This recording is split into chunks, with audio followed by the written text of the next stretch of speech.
Hi, I'm Desiree Williams. This is Jason Todd, and we're here for a Marathon Minute. So Jason is president of Flat Out Events and the race director for the Newport News One City Marathon.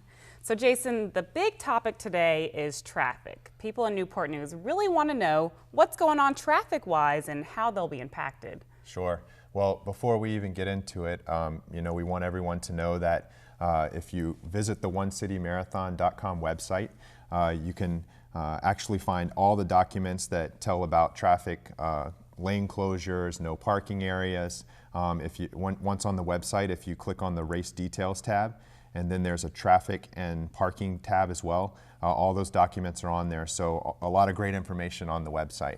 Obviously, we start at Newport News Park.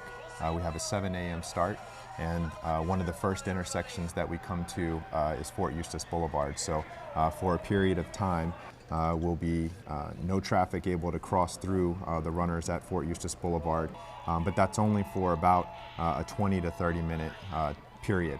And one of the great tools that's here on the website is there's a runner timeline. So our viewers can go right onto the website here and see approximately what times the first and last runners will get to each mile all throughout the marathon route. Yeah, that's a really neat tool to have.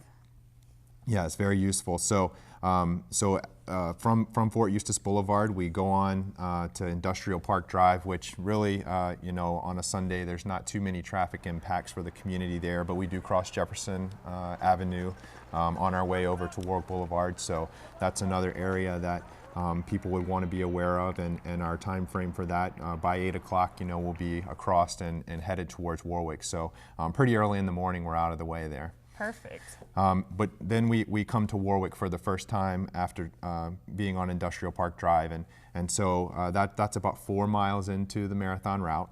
And so the way that the traffic control is set up on the two northern sections of Warwick is that the runners will have the southbound lanes heading downtown, and then vehicles will both be on the northbound side. So we'll have two-way traffic running on the northbound lanes on those two sections in the north. There's also some residential areas that we hit through the northern district with Beachmont Drive and around R.O. Nelson Elementary School, where one of our relay exchanges is. But throughout the neighborhoods and any residential areas we're in, there's always a way for people to get to and from their homes. That's been a big focus of our plan. And so runners usually will have a single lane and vehicles will have a single lane. And so there might be, you might have an alternate route that you have to take that day, to get to where you normally go. But, we guarantee there will be a way in and out from your home. Right, so you guys have this pretty much down to a science, but I'm sure you learned some things from last year, Oh, right? we definitely learned some things, and we have a committee that really planned this out cone by cone, where we're going to put materials, and there's a lot of support from traffic engineering, the police department. Everybody's got some input into what we're doing here, so we're trying to make as little impact on the community as possible, but keeping our runners safe at the same time.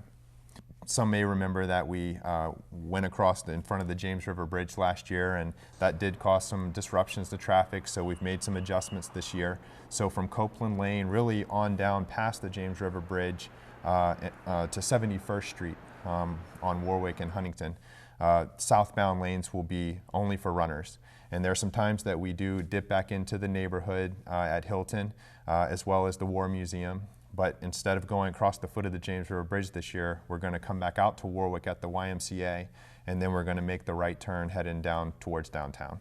If you need to go south, what you'll need to do is get onto the northern side of Warwick and then use one of the east-west connectors to get over to Jefferson and then go south from there.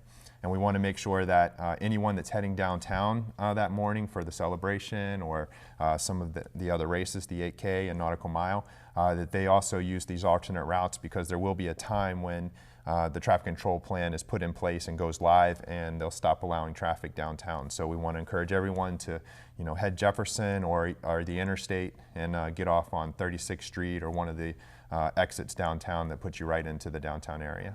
Once we're out of your neighborhood, we're out. So, come on down to the celebration, join us at the finish line, and have a great time with us. You can access all the traffic information online at onecitymarathon.com, or you can pick up the phone and call 311 to get answers.